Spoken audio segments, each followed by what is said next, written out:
Halo, perkenalkan nama saya Dewi Juliani Simanjuntak, kelas Sarjana E, di mana yang berjudul Tugas Kegawat Daruratan Maternal dan Neonatal. Baik, saya akan menjelaskan tentang pengertian kegawat daruratan maternal dan neonatal. Yang pertama, kegawat daruratan maternal merupakan kejadian berbahaya yang dapat mengancam jiwa akibat masalah kehamilan, persalinan, atau nifas. Contohnya meliputi pendarahan, hipertensi pada kehamilan. Yang kedua, kegawat daruratan neonatal merupakan kondisi medis yang mengancam jiwa yang terjadi pada bayi baru lahir, mulai 0 sampai 28 hari. Contohnya meliputi asfiksia atau bayi lahir sesak atau tidak menangis. Yang selanjutnya BBLR atau berat badan lahir rendah. Baik, di slide yang kedua saya akan menjelaskan tentang tujuan. Tujuan yang pertama yaitu untuk menyelamatkan nyawa ibu dengan peningkatan persalinan yang ditolong oleh tenaga kesehatan. Namun upaya ini cukup karena penurunan angka kematian ibu dapat dilakukan hanya dengan mengatasi penyebab langsung kematian ibu, tetapi juga harus mengatasi penyebab langsungnya. Yang kedua yaitu untuk menyelamatkan jiwa bayi yang baru lahir, dengan kata lain untuk mengurangi angka kematian neonatal. Baik, di slide yang ketiga saya akan menjelaskan tentang ruang lingkup. Yang pertama yaitu stabilisasi di UGD dan persiapan untuk pengobatan definitif. Yang kedua, penanganan kasus gawat darurat rumah sakit di ruangan tindakan. Yang ketiga, penanganan operatif cepat dan tepat meliputi laparotomi dan seksio cesaria. Yang keempat yaitu perawatan intensif ibu dan bayi. Yang kelima, pelayanan asuhan antenatal risiko tinggi. Baik, di slide yang keempat saya akan menjelaskan tentang kriteria.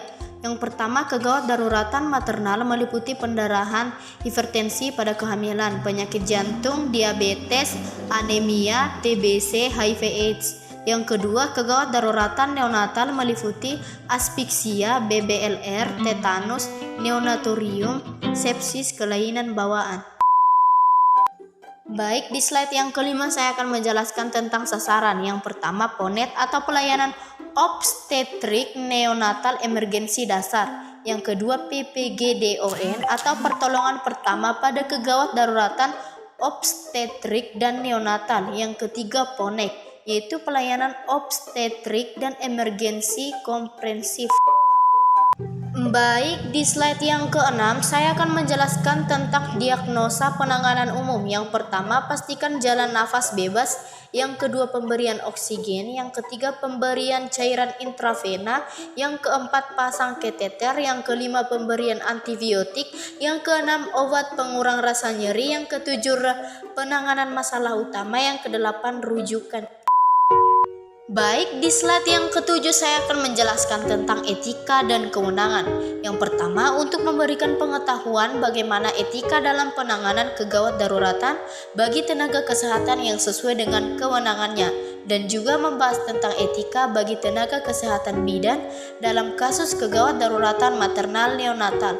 Yang kedua, adapun kewenangan bidan yaitu pelayanan kesehatan ibu hamil, ibu bersalin, ibu nifas, ibu menyusui, penanganan kegawat daruratan dilanjutkan dengan rujukan, melakukan asuhan bayi baru lahir, termasuk resusitasi, pencegahan hipotermi, pemantauan tumbuh kembang bayi, pemberian imunisasi rutin sesuai program pemerintah.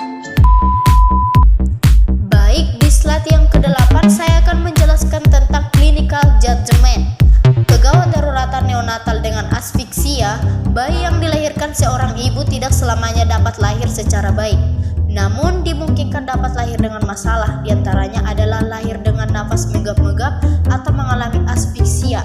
Tanda-tanda klinis asfiksia neonatorium adalah bayi tidak bernafas atau nafas megap-megap, denyut jantung kurang dari 100 kali per menit, kulit sianosis, pucat, tonus otot menurun, tidak ada respon terhadap refleks rangsangan. Baik, di slide yang ke-9 saya akan menjelaskan kegawat daruratan maternal pada ibu, yaitu kegawat daruratan maternal dengan pendarahan. Pendarahan postpartum adalah keluarnya darah dari jalan lahir segera setelah melahirkan. Penyebab pendarahan secara umum adalah yang pertama tonus atau kekuatan otot, yang kedua trauma atau cedera, yang ketiga keberadaan jaringan, yang keempat faktor pembekuan darah.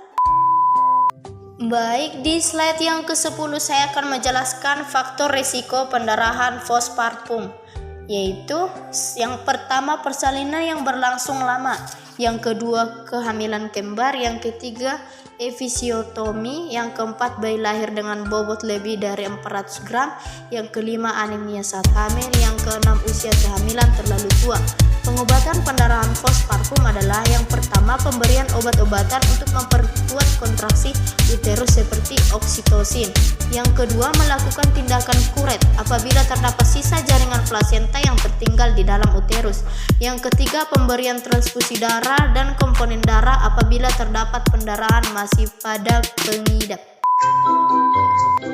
Baik, di slide yang ke-11, kesimpulan dan saran. Kesimpulan, mahasiswa mampu mengetahui pengertian, tujuan, ruang lingkup, dan sasaran kegawat daruratan maternal dan neonatal. Saran, bagi penulis menambah pengetahuan dan pengalaman tentang masalah dengan mengantisipasi kegawat daruratan maternal dan neonatal.